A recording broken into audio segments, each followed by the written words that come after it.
ನೀವು ಎಷ್ಟಾದರೂ ಕಲೀರಿ. ನಾನು ಹೇಳ್ತಾ ಇರೋದು ವಿದ್ವಾಂಸರಾಗಿ ಅವ್ರನ್ನ ಮೀಸೆ ಅದೇನು ಹೇಳ್ತಾ ಇಲ್ಲ. ನಮ್ಮ ನಾಲೆಡ್ಜ್ಗೋಸ್ಕರ, ನಮ್ಮ ಕ್ರಿಯೇಟಿವಿಟಿಗೋಸ್ಕರ ಎಷ್ಟು ಬೇಕು ಅಷ್ಟು ಬೇಕು. ಅದ್ರ ಜೊತೆಗೆ ಒಂದು ಸಂಸ್ಕಾರ ಅನ್ನೋದು ಇರಬೇಕು. ಅದು ನಾವೇನು ಮಾಡ್ತೀವಿ ಅದನ್ನ ದೇವ್ರ ಥರ ನೋಡಬೇಕು. ಅಂದರೆ ಒಂದು ನನ್ನ ಬಗ್ಗೆ ನನಗೆ ಒಂದು ಇನ್ಸ್ಪಿರೇಷನ್ ಇದೆ ಸರ್. ನಾನು ಈ ಮಾತು ಯಾಕೆ ಹೇಳ್ತೇನೆ, ನಾನು ಯಾರನ್ನೂ ಅವ್ರು ನೋಡ್ಕೊಂಡು ನೀವು ಹಿಂಗೆ ಬೆಳೀರಿ, ಇವ್ರು ನೋಡ್ಕೊಂಡು ಆ ಥರ ನಾನು ಹೇಳಲ್ಲ. ರೀಸನ್ ಏನಂದರೆ, ನಾನು ಒಬ್ಬ ಸಾಧಾರಣ ಹಳ್ಳಿ ಹುಡುಗ ಸರ್. ನಮ್ಮ ಅಪ್ಪ ಅಮ್ಮ, ನಮ್ಮ ಅಣ್ಣ ತಮ್ಮ ಸೇರಿ ಎಲ್ಲ ಕೊಡಿಸಿದಂಥ ಒಂದು ಕೀಬೋರ್ಡ್ ತೊಗೊಂಡು ಒಂದು 50 ರೂಪಾಯಿ ಎತ್ಕೊಂಡು ಬೆಂಗಳೂರಿಗೆ ಬಂದು ಏನೂ ಇಲ್ಲದೆ ಒಂದು 7 ವರ್ಷ ನನಗೊಂದು ರೂಮು ಇಲ್ಲದೆ ನಾನು ಏನು ಮಾಡಬೇಕು ಅಂತಿದ್ದೀನೋ ಅದನ್ನೆಲ್ಲ ಮಾಡಿ, ಅದಕ್ಕಿಂತ ದೊಡ್ಡ ಚಾಲೆಂಜ್ ಯಾವುದೂ ಇಲ್ಲ ಅಂತ ಅನಿಸುತ್ತೆ. ಆ ವಿಷಯದಲ್ಲಿ ನಾನು ಗೆದ್ದಿರೋದು ನನಗೆ ಭಾಳ ಹೆಮ್ಮೆ ಇದೆ. ಸಾಧನೆ ಕಮ್ಮಿನೇ ಇರ್ಬೋದು, ಬಟ್ ಆ ಸಾಧನೆಯಲ್ಲಿ ಖುಷಿ ಇದೆ ಸರ್. ಆ ಸಾಧನೆಯಲ್ಲಿ ತುಂಬ ದೊಡ್ಡ ಸಂಪಾದನೆ ಇದೆ ನನಗೆ. ಅದೇ ಈಗ ನಮ್ಮ ಜೀವನನ ಇನ್ನೊಂದ್ಸಲ ಕಣ್ಣು ಮುಂದೆ ಹಂಗೆ ಬಂದು ಒಂದು ಸ್ಕ್ರೀನ್ ಮೇಲೆ ಹಿಂಗೆ ಹೋದಂಗೆ ಆಯಿತು ಅಂದರೆ, ನೀವೇ ಒಂದು ಸ್ಕ್ರೀನ್ ಥರ ಕಾಣಿಸ್ತಿದ್ದೀರಿ ನನಗೆ. ನಾನು ನಿಮ್ಗೆ ಹೇಳ್ತಿದ್ನಲ್ಲ, ಹಂಗಾಗಿ ನಿಮ್ಮಲ್ಲಿ ಅದನ್ನು ನೋಡ್ತಾ ಇದ್ದೆ ವಾಪಸ್. Sir, simplicity and innocence is the beauty of life ಅಂದರೆ ನಾನು ಭಾಳ ನಂಬೋದು.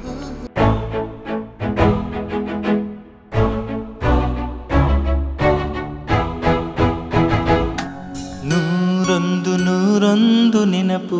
ಸರ್, ಇವಾಗ ನೀವು ಒಬ್ಬ ಸಂಗೀತ ನಿರ್ದೇಶಕರಾಗಿ, ಇವಾಗ ಫೈನಲಿ ಇದು ಕೇಳ್ಬಿಟ್ಟು ಮುಗಿಸ್ತೀನಿ. ಸಾಹಿತ್ಯಕ್ಕೆ ನಾವು ಸಂಗೀತ ಮಾಡಬೇಕಾ, ಇಲ್ಲ ನಮ್ಮದು ನಾವು ಮಾಡಿದ್ದು ಇವಾಗ ಸಾಹಿತ್ಯ ಬರೋದು, ನೀವು ಅದಕ್ಕೆ ಅದ್ಭುತವಾದ ಸಂಗೀತ ಮಾಡಿದ್ದೀರಾ, ಇಲ್ಲ ಸಂಗೀತ ಮಾಡಿ ಸಾಹಿತ್ಯ ಮಾಡೋದು ಯಾವುದು ಇದು ಅನಿಸುತ್ತೆ ಸರ್? ಎರಡು ಈಕ್ವಲ್, ಒಂದೇ ನಾಣ್ಯದ ಎರಡು ಮುಖ ಇದ್ದಂಗೆ. ನನಗೇನು ಡಿಫ್ರೆನ್ಸ್ ಅಂತ ಅನಿಸಿಲ್ಲ. ರೀಸನ್ ಏನು ಅಂತಂದರೆ, ಈಗ ಫಾರ್ ಎಕ್ಸಾಂಪಲ್ ಈಗ 100 ನೆನಪು, ಆ ಟ್ಯೂನ್ ಹಂಗೆ ಬರಬೇಕು ಅಂತಂದಾಗ 100 ನೆನಪು ನೀವು ಕೊಡಲಿಲ್ಲ ಅಂದರೆ ನಾನು ಟ್ಯೂನ್ ಬೇರೆ ಹಾಕಿರ್ತೀನಿ ಜನರಲ್ ಆಗಿ. ಆ ಭಾವನೆಗಳು ನಮ್ಮನ್ನು ಒಂದೊಂದ್ಸಲ ಇಂಪ್ರೆಸ್ ಮಾಡ್ತವೆ. ಆ ಭಾವನೆ ಇಳಿಬೇಡ ಮಗನೂ ಅಷ್ಟೇ, ಲಿರಿಕ್ಸ್ ಮೇಲೆ ಇಳಿಬೇಡ ಮಗ ಇಳಿಬೇಡ, ಆ ಫೋರ್ಸ್ ಬರಬೇಕು ಅಂದಾಗ ಫಸ್ಟೇ ನಮ್ಗೆ ಫೋರ್ಸ್ ಬರುತ್ತಾ ಇಲ್ವೋ ಹೇಳೋಕ್ಕಾಗಲ್ಲ. ಕರೆಕ್ಟ್. ಬಟ್ ಕೆಲವೊಂದ್ಸಲ ಟ್ಯೂನ್ಸ್ ಮಾಡಿದಾಗ ಏನಾಗುತ್ತೆ, ಈಗ ಫಾರ್ ಎಕ್ಸಾಂಪಲ್ ಬಂದ್ಬಿಟ್ಟು ಲಾ ಲಾ ಲಾ ಲಾ ಲಾ ಲಾ ಲಾ ತರರ ಇನ್ನೊಂದು ಅಷ್ಟು ಆಪ್ಷನ್ಸ್ ಬರ್ಕೋಬೋದು ನಾವು. ಕೆಲವು ಸಲ ಟ್ಯೂನ್ ಇದ್ದಾಗ ಅದು ಫಸ್ಟ್ ಟ್ಯೂನ್ ಮಾಡಿದ್ದೆ ಆ್ಯಕ್ಚುಲಿ, ಅಂದರೆ ಕೇಳೋಕೆ ಚೆನ್ನಾಗಿದೆಯಲ್ಲ ಅಂತ ಅಷ್ಟೇ ಮಾಡಿರ್ತೀವಿ. ಬಂದು ಬರೆದಾಗ ಆಪ್ಷನ್ಸ್ ತುಂಬ ಬರಿಬೋದು. ಹಂಗೆ ಲಿರಿಕ್ಸ್ ಬರ್ಕೊಟ್ಟಾಗಲೂ ತುಂಬ ಆಪ್ಷನ್ಸ್ ಮಾಡ್ಬೋದು ಅದಕ್ಕೆ. ಓಕೆ, ಅದ್ರಲ್ಲಿ ಯಾವುದೋ ಒಂದು ಚೆನ್ನಾಗಿ ಕೂತ್ಕೊಂಡ್ಬಿಡುತ್ತೆ. ಬಟ್ ಬಿಗಿನಿಂಗ್ ಎಲ್ಲನೂ ಬಂದು ಆಲ್ಮೋಸ್ಟ್ ಲಿರಿಕ್ಸ್ಗೆ ಟ್ಯೂನ್ಗಳು ಮಾಡ್ತಾ ಇದ್ರು. ಅದು ಒಂಥರ support sir, big support actually. ಅಂದರೆ ಬರೆಯೋರಿಗೆ ಲಿಬರ್ಟಿ ಇರುತ್ತೆ.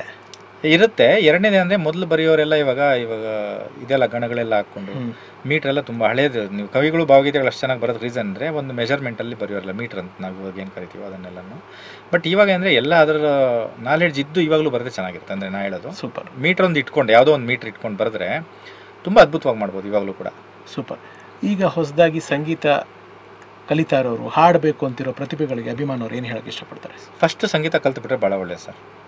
ಬೇಸ್ ಅದು. ನೀವು ಎಷ್ಟಾದರೂ ಕಲೀರಿ. ನಾನು ಹೇಳ್ತಾ ಇರೋದು ವಿದ್ವಾಂಸರಾಗಿ ಅವ್ರನ್ನ ಮೀಸೆ ಅದೇನು ಹೇಳ್ತಾ ಇಲ್ಲ. ನಮ್ಮ ನಾಲೆಡ್ಜ್ಗೋಸ್ಕರ, ನಮ್ಮ ಕ್ರಿಯೇಟಿವಿಟಿಗೋಸ್ಕರ ಎಷ್ಟು ಬೇಕು ಅಷ್ಟು ಬೇಕು. ಅದ್ರ ಜೊತೆಗೆ ಒಂದು ಸಂಸ್ಕಾರ ಅನ್ನೋದು ಇರಬೇಕು. ಅದು ನಾವೇನು ಮಾಡ್ತೀವಿ ಅದನ್ನ ದೇವ್ರ ಥರ ನೋಡಬೇಕು. ಕಾಯಕವೇ ಕೈಲಾಸ ಅಂತಾರಲ್ಲ, ನಾನು ಇನ್ನೊಬ್ಬರು ದೇವ್ರ ಬಗ್ಗೆ ಇನ್ನೊಂದ್ರ ಬಗ್ಗೆ ನಾನು ಏನು ಮಾತಾಡಲ್ಲ. ಕಾಯಕವೇ ಕೈಲಾಸ ಅಂತ ನಮ್ಮ ಗುರುಗಳು ಒಂದು ಹೇಳಿದ್ರು ಸರ್ ಓದೋವಾಗ. ಸಾಧಕರಿಗೆ ಫುಡ್ಡು ಬೆಡ್ ಎರಡೂ ಕನ್ಸಿಡರ್ ಮಾಡಬಾರ್ದು. ಅಂದರೆ ಟೈಮ್ ಊಟ ಮಾಡಬೇಕು, ಟೈಮ್ ನಿದ್ದೆ ಮಾಡಬೇಕು ಅಂದಾಗ ಅದೊಂದು ಕಂಫರ್ಟ್ ಝೋನ್ ಅಂತ ಆಗುತ್ತೆ. ಆವಾಗ ನಾವು ಸಾಧನೆ ಮಾಡೋದಕ್ಕೆ ಎಕ್ಸ್ಟ್ರಾ ಎಫರ್ಟ್ ಏನು ಹಾಕಲ್ಲ ಅಂತ ಅನ್ನೋದು. ಸೊ ಅದು ಅಂದರೆ ಇವಾಗ ಆರೋಗ್ಯದ ವಿಷಯದಲ್ಲಿ ಬಂದಾಗ ಅದು ತಪ್ಪು ಅಂತ ಆಗುತ್ತೆ. ಬಟ್ ನಾನು ಹೇಳ್ತಾ ಇರೋದು ಪ್ರೈಮರಿ ಇಂಪಾರ್ಟೆನ್ಸ್ ಅಂತ ಇಟ್ಕೊಳ್ಳದೆ, ಅದು ಕೂಡ ನಮ್ಮದೊಂದು ಭಾಗ ಅಂತ ಅಂದ್ಕೊಂಡು ನಾವು ಏನು ಮಾಡ್ತೀವಿ ಅದನ್ನು ತುಂಬ ಫೋಕಸ್ಡ್ ಆಗಿದ್ದಾಗ ಬೇರೆ ಏನು ನೆನಪು ಬರಲ್ಲ ಸರ್. ಈಗ ನಾವೇನೋ ಫೋಕಸ್ಡ್ ಆಗಿತ್ತು ಅಂತಂದರೆ, ಈಗ ನೆನಪಲ್ಲ ನೋಡಿ, ಈಗ ಬೆಳಗ್ಗೆ ನಾನು ತಿಂಡಿನೇ ತಿಂದಿಲ್ಲ, ಈಗ ನಿಮ್ಮ ಎದುರಿಗೆ ಒಂದು ಬಾಳೆಹಣ್ಣು ತಿಂದಿದ್ದೀನಿ ಬಂದು, ಈಗ ಏನು ಎನರ್ಜಿ ಡ್ರಾಪ್ ಆಗಿದೆ, ಏನಾಗಿದೆ. ಈಗ ನಂಗೆ 46 ವರ್ಷ ವಯಸ್ಸು, ಸುಮ್ಮನೆ ಜನರಲ್ ಹೇಳ್ತಾ ಇದ್ದೀನಿ. ತಾಳಪ್ಪ ಬೆಳಗ್ಗೆ ತಿಂದಿಲ್ಲ, ಊಟ ಟೈಮ್ ಆಯಿತು, ಊಟನೂ ಮಾಡಿಲ್ಲ ಅಂತಂದಾಗ ಮಾತಾಡೋಕ್ಕೆ ವಾಯ್ಸ್ ಬರ್ದೇ ಆಗ್ಬಿಡುತ್ತೆ ನಮ್ಮದೊಂದು. ಅಂದರೆ ನಮ್ಮ ಇಂಟ್ರೆಸ್ಟು ಕರೆಕ್ಟಾಗಿತ್ತು ಅಂತಂದರೆ ಮಿಕ್ಕಿದ್ದು ಯಾವುದು ನಮ್ಮನ್ನು, ನಾನು ತುಂಬ ಜನರ ಹತ್ರ ಕೇಳಿಸ್ಕೊಂಡಿದ್ದೀನಿ, ಧೋನಿ ಇರ್ಬೋದು, ಇವರೆಲ್ಲ ಮಾತಾಡುವಾಗ ಸುಸ್ತು ಅಂತ ಅನ್ಸೋದು ನಮ್ಮ ಮೈಂಡಲ್ಲಿ, ಅಥವಾ ನಾವು ಆರೋಗ್ಯ ಕೆಟ್ಟಿದೆ ಅಂತನೋ ಏನೋ ಇಲ್ಲ, ನಮ್ಮ ಮೈಂಡಿಗೆ ಅದು ಅಷ್ಟೇ. ಅದು ದೇಹಕ್ಕಾಗಲ್ಲ. ಅದು ಬಂದು ಯಾವಾಗಲೂ ನಾವು ಯಾವಾಗ ಡಿಸೈಡ್ ಮಾಡ್ತೀವಿ ಇಲ್ಲ ಐ ಆಮ್ ಟಯರ್ಡ್ ಅಂತ, ಆವಾಗ ಅಷ್ಟೇ ಟಯರ್ಡ್ ಬಂದು, ಅಥವಾ ನಮ್ಗೆ ಮೂಡಿಲ್ಲ ಅಂತೆಲ್ಲ ಡಿಸೈಡ್ ಮಾಡೋದು ಮನಸ್ಸಿಂದನೇ. ಮನಸ್ಸೊಂದು ಕರೆಕ್ಟಾಗಿತ್ತು ಅಂದರೆ ಎಲ್ಲ ತನ್ನಾಗೆ ಸರಿಯಾಗುತ್ತೆ ಅಂತ ಪಕ್ಕ 100% ಸರ್. ಮನಸ್ಸೊಂದು ಕರೆಕ್ಟಾಗಿರಬೇಕು. ಇಷ್ಟು ದಿವಸಗಳು ತುಂಬ ಜನ ಅಭಿಮಾನ ಸರ್ನ ಮಿಸ್ ಮಾಡ್ಕೊಂಡಿದ್ರು. ಎಲ್ಲ ನಿಮ್ಮ ಬರ್ಡೇಗಳಲ್ಲಿ ನಿಮ್ಮ ಹಾಡುಗಳಿಗೆ ಕಮೆಂಟ್ ಮಾಡ್ತಾ ನಿಮ್ಮನ್ನು ಪ್ರೀತಿ ತೋರಿಸ್ತಿರೋ ಆ ನಿಮ್ಮ ಸಂಗೀತ ಪ್ರೇಮಿಗಳಿಗೆ, ಅಭಿಮಾನಿಗಳಿಗೆ, ಅಭಿಮಾನವ್ರು ಏನು ಹೇಳ್ತೀರಾ? ಅಂದರೆ ಅವರೊಂಥರ ನನಗೆ ಇವಾಗ ಅಂದೆ ಈಕ್ವಲ್ ಟು ಒಂಥರ ಮ್ಯೂಸಿಕಲ್ ಗಾಡ್ಸ್ ಅಂತಲೇ ಹೇಳ್ಬೇಕು. ಯಾಕೆಂದರೆ ಅವ್ರಿಗೂ ನಮಗೇನೋ ಸಂಬಂಧ ಇಲ್ಲಿದ್ರು ಯಾವುದೋ ಒಂದು ಹಾಡು ಅವ್ರಿಗೆ ಇಷ್ಟ ಆಯಿತು ಅಂದ ತಕ್ಷಣ ಅದನ್ನ ಕೇಳಿ, ಅದನ್ನ ಶೇರ್ ಮಾಡಿ, ಅದನ್ನ ಕಾಮೆಂಟ್ ಮಾಡಿ ನಮ್ಮನ್ನೆಲ್ಲೋ ಎತ್ಕೊಂಡು ಕೂರಿಸ್ಬಿಡ್ತಾರಲ್ಲ. ಸರ್, ಅಷ್ಟು ಮಾತ್ರ ಅಲ್ಲ, ಅವರ ಬೆಳವಣಿಗೆಯಲ್ಲೂ ನಿಮ್ಮ ಹಾಡುಗಳು ಪ್ರಮುಖ ಪಾತ್ರ ವಹಿಸುತ್ತೆ. ಅವರು ಒಂದು ಸೋತಾಗಿ ಯಾವುದೋ ನಿಮ್ಮೊಂದು ಮೋಟಿವೇಶ್ನಲ್ ಸಾಂಗ್ ಕೇಳ್ತಾರೆ, ಅವ್ರು ಪ್ರೀತಿ ಮಾಡೋದಕ್ಕೆ ನಿಮ್ಮ ಹಾಡು ಯಾವುದೋ ಸ್ಫೂರ್ತಿ ಆಗಿರುತ್ತೆ. ಈ ಥರ ನಿಮ್ಮಂಥ ಸಂಗೀತ ನಿರ್ದೇಶಕರು ಎಲ್ಲರದು, ನಾನು ನೀವು ಅಂತಂದರೆ ಜನರನ್ನ ಬೇಕಾದ್ರೆ ನಾನು ಇಲ್ಲಿ tell like my musical friends ಅಂತ ಹಂಗೆ ಹೇಳೋಕ್ಕೆ ಇಷ್ಟಪಡ್ತೀನಿ ಸರ್. ನನ್ನ ಫ್ರೆಂಡ್ಸ್ ಅವರು, ಯಾಕಂದರೆ ಕೆಲವೊಂದು ಸಲ ನಮ್ಮ ಎನರ್ಜಿ ಬೂಸ್ಟರ್ಸ್ ಅಂದರೆ ಸಂಬಂಧನೇ ಇಲ್ದಿರೋರು ಬೂಸ್ಟ್ ಮಾಡ್ತಾರೆ ನೋಡಿ, ಅವ್ರನ್ನೆಲ್ಲ ಫ್ರೆಂಡ್ಸ್ ಅಂತಲೇ ಕನ್ಸಿಡರ್ ಮಾಡ್ತಾರೆ. ಸೊ ಅದಕ್ಕೂ ನೆಕ್ಸ್ಟ್ ಅಂತಲೇ ಹೇಳ್ಬೋದು. ನೀವು ಹಂಗೆ ಹೇಳಿದಕ್ಕೆ 2 ಇನ್ಸಿಡೆಂಟ್ ನನ್ನ ನೆನಪು ಬಂತು. ಒಬ್ಬರು ನನಗೆ ಪುನೀತ ಆರ್ ಅಂತ ಏನೋ ಅವ್ರ ಹೆಸರು ಒಂದು ಮೇಲ್ ಮಾಡಿದರು. ಸರ್ ನನ್ನದು ಲವ್ ನಡಿಬೇಕಾದ್ರೆ ನಮ್ಮ ಯಜಮಾನರು ಖುಷಿಯಾಗಿದೆ ಸಾಂಗ್ನ ನನಗೆ ಡೆಡಿಕೇಟ್ ಮಾಡಿದ್ರು. ನಾವಿವಾಗ ಮಗುವಾಗಿ ನಮಗೊಂದು ಮಗು ಇದೆ, ನಾವು ಒಂದು ಸಲ ಮೀಟ್ ಮಾಡ್ಬೇಕು ನಿಮ್ಮನ್ನು, ಆ ಸಾಂಗ್ ನಮ್ಮ ಜೀವನದಲ್ಲಿ ಒಂದು ಕೀ ರೋಲಾಗಿ ಪ್ಲೇ ಮಾಡ್ತು ಅಂತ ಒಂದು.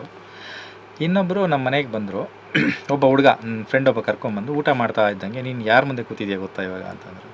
ಯಾರ ಮುಂದೆ ಅಂತಂದಾಗ ಅವನು ಶುರು ಮಾಡಿದ ಸ್ಟೋರಿ. ಒಂದು ಹುಡುಗಿಗೆ ಲವ್ ಫೇಲ್ಯೂರ್ ಆಗೋಗಿದೆ, ಸಾಯ್ಬೇಕಂತ ಡಿಸೈಡ್ ಮಾಡಿ ಫ್ಯಾನ್ಗೆ ಇದೆಲ್ಲ ಹಾಕೊಂಡ್ಬಿಟ್ಟು ನಿಂತಿದ್ದಂತೆ. ದಿಢೀರಂತ ರೇಡಿಯೋದಲ್ಲಿ ಕೊಲ್ಲುವುದಾದರೆ ನೀ ಕೊಂದುಬಿಡು ಈ ಸಾಂಗ್ ಏನೋ ಬಂದುಬಿಟ್ಟಿದೆ, FM ಅಲ್ಲಿ ಪ್ಲೇ ಆಗ್ತಾಯಿತ್ತು ಏನೋ ಬಂದ್ಬಿಟ್ಟು, ಅದ್ರಲ್ಲಿ ನೀ ತಪ್ಪು ಮಾಡಿಬಿಟ್ಟೆ ಅಪ್ಪ ಅಮ್ಮ ಏನು ಮಾಡಿದೆ ಏನೇನೋ ಇದೆಯಲ್ಲ, ದಿಢೀರಂತ ತೆಗೆದುಬಿಟ್ಟು ಇಳಿದ್ಬಿಟ್ಟು ಇವಾಗ ನನಗೆ 60,000 70,000 ಸ್ಯಾಲಿ ಬರ್ತದೆ ಸರ್. ಒಂದು ಸಾಂಗಿಂದಂದರೆ ಇವಾಗ ಅವಾಗ ತಕ್ಷಣಕ್ಕೆ ಬಂದಿರೋರು ನಮ್ಮಪ್ಪ ಅಮ್ಮ ಏನು ತಪ್ಪು ಮಾಡಿದ್ರು, ಅವ್ರು ಯಾಕೆ ಸಫರ್ ಆಗಬೇಕು ಅಂತ ಇದು ಮಾಡಿದೆ.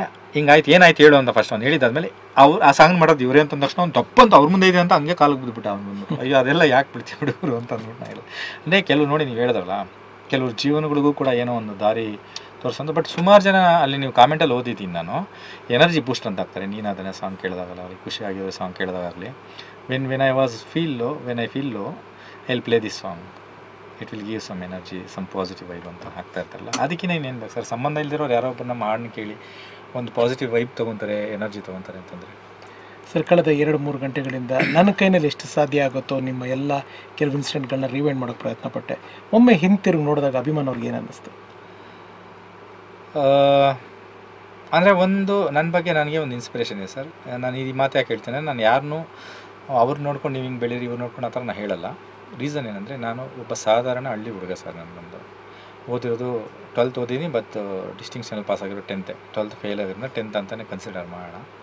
ಸೊ ಅಲ್ಲಿಂದ ಏನೂ ಇಲ್ಲದೆ ಒಂದು ಕೀಬೋರ್ಡು ನಮ್ಮ ಅಪ್ಪ ಅಮ್ಮ ಕೊಡಿಸಿದಂಥ ಒಂದು ಕೀಬೋರ್ಡ್ ತೊಗೊಂಡು, ನಮ್ಮ ಅಪ್ಪ ಅಮ್ಮ ನಮ್ಮ ಅಣ್ಣ ತಮ್ಮ ಸೇರಿ ಎಲ್ಲ ಕೊಡಿಸಿದಂಥ ಒಂದು ಕೀಬೋರ್ಡ್ ತೊಗೊಂಡು ಒಂದು 50 ರೂಪಾಯಿ ಎತ್ಕೊಂಡು ಬೆಂಗಳೂರಿಗೆ ಬಂದು ಏನೂ ಇಲ್ಲದೆ ಒಂದು 7 ವರ್ಷ ನನಗೊಂದು ರೂಮು ಇಲ್ಲದೆ ನಾನು ಏನು ಮಾಡಬೇಕು ಅಂತಿದ್ದೀನೋ ಅದನ್ನೆಲ್ಲ ಮಾಡಿ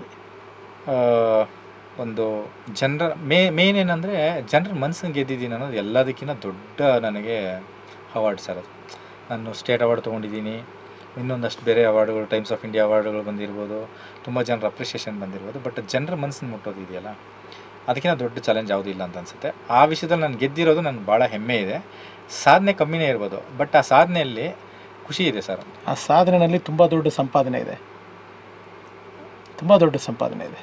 ಅದು ನೀವೇ ಹೇಳಬೇಕು. ಇಲ್ಲ ನಾನೇ ಹೇಳ್ತೀನಿ, ಅದೇ ಮುಟ್ಟು ಹೇಳ್ತೀನಿ. ಅಭಿಮಾನ್ ಅವರ ಈ ಒಂದು ಸಾಧನೆಯಲ್ಲಿ ಬಹಳ ಜನಗಳ ಪ್ರೀತಿಯ ಸಂಪಾದನೆ ಇದೆ, ಬಹಳ ಜನಗಳ ಒಂದು ವಿಶ್ವಾಸದ ಸಂಪಾದನೆ ಇದೆ, ಬಹಳ ಜನಗಳ ಒಂದು ಬೆಸ್ಟ್ ವಿಶಸ್ನ ಸಂಪಾದನೆ ಇದೆ.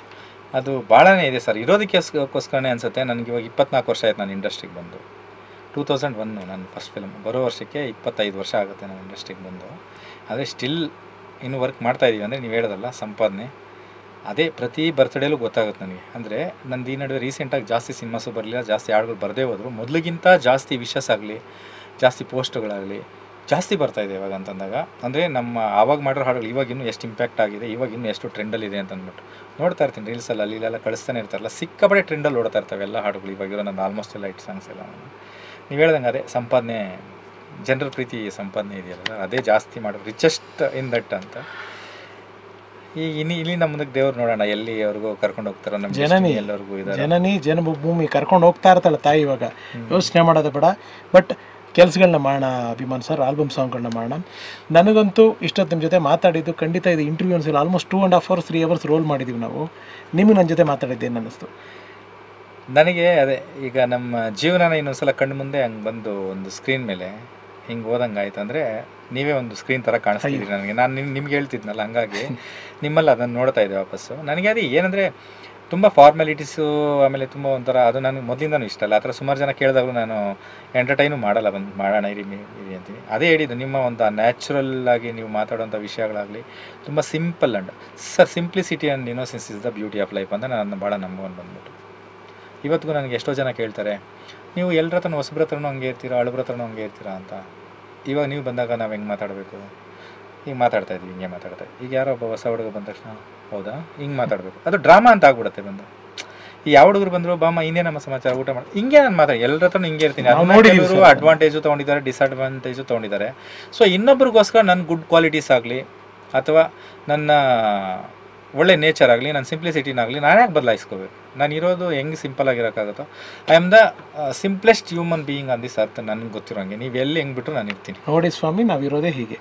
ಅದೇ ನಾನು ಹೆಂಗೆ ಡಿಸೈಡ್ ಆಗಿ ಬಂದಿದ್ದೀನಿ ಅಂತಂದರೆ, ನಾನೊಂಥರ ಅನಿಮಲ್ ಅನ್ನೋ ಥರ ಅಂದ್ಕೊಂಡು ಸರ್. ಈಗ ಪ್ರಾಣಿಗಳಿಗೆ ಮಳೆ ಬಂತಂತ ಅವನ ಛತ್ರಿ ಹಿಡಿತಾನ, ಚಳಿ ಆಯ್ತಂತ ಬೆಡ್ಶೀಟ್ ಕೊಡ್ತಾನೆ, ಊಟ ಹೊಟ್ಟೆ ಒಂದು ಟೈಮ್ಗೆ ಊಟ ಆಗ್ತಾನೆ, ಇಲ್ಲ ಊಟ ಸಿಕ್ಕಿದಾಗ ತಿನ್ನುತ್ತೆ, ಬಿಸಿಲು ಬಂದರೂ ಒಣಗುತ್ತೆ, ಮಳೆ ಬಂದರೂ ನೆನೆಯುತ್ತೆ. ಅದಕ್ಕೆ ನಾನು ಹೇಳಿದ್ದು, ನಾನು 30 ವರ್ಷ ನಾನು ಇಂಜೆಕ್ಷನ್ ಹಾಕ್ಸ್ಕೊಂಡಿಲ್ಲ ಅಂತ ಹೇಳಿದ್ನಲ್ಲ, ಮೈಂಡ್ ಸೆಟ್ ಮಾಡ್ಕೊಂಡಿದ್ದೀನಿ ನಾನು ಬಂದು. ಅಂದರೆ ನಾನು ಒಂಥರ ಪ್ರಾಣಿ ಇದ್ದಂಗೆ ಎಲ್ಲಿದ್ದರೂ ಬದುಕೋಬಂದುಬಿಡು, ಅಷ್ಟು ಸಿಂಪಲಾಗಿ ಮಾಡ್ಕೊಂಬಿಟ್ರೆ ಏನಿದ್ರು ಏನೂ ಇಲ್ಲ ಅಂದರೂ ಬದುಕೋಬೋದು ಸರ್. ಯಾಕಂದರೆ ಒಂದು ನನ್ನ 7 ಇಯರ್ಸ್, ಈ ಲಾಸ್ಟ್ 7 ಇಯರ್ಸ್ 2013-14 ಡಿಮಾನಿಟೇಷನ್ ಆದಮೇಲಂತೂ 100 ರೂಪೀಸ್ಗೂ ಪ್ರಾಬ್ಲಮ್ ಅನಿಸಿದೆ ನನಗೆ ಬಂದು ಸರ್. ಲಕ್ಷಾಂತರ ರೂಪಾಯಿ ನಾನು ತಿಂಗಳುಗಳಲ್ಲಿ ಸಂಪಾದನೆ ಮಾಡೋದು, 100 ರೂಪಾಯಿ ಇಲ್ಲಾಂದಾಗ ನಮ್ಮ ಸ್ಟೇಟ್ ಆಫ್ ಮೈಂಡ್ ಹೆಂಗಿರುತ್ತೆ ಬಂದು.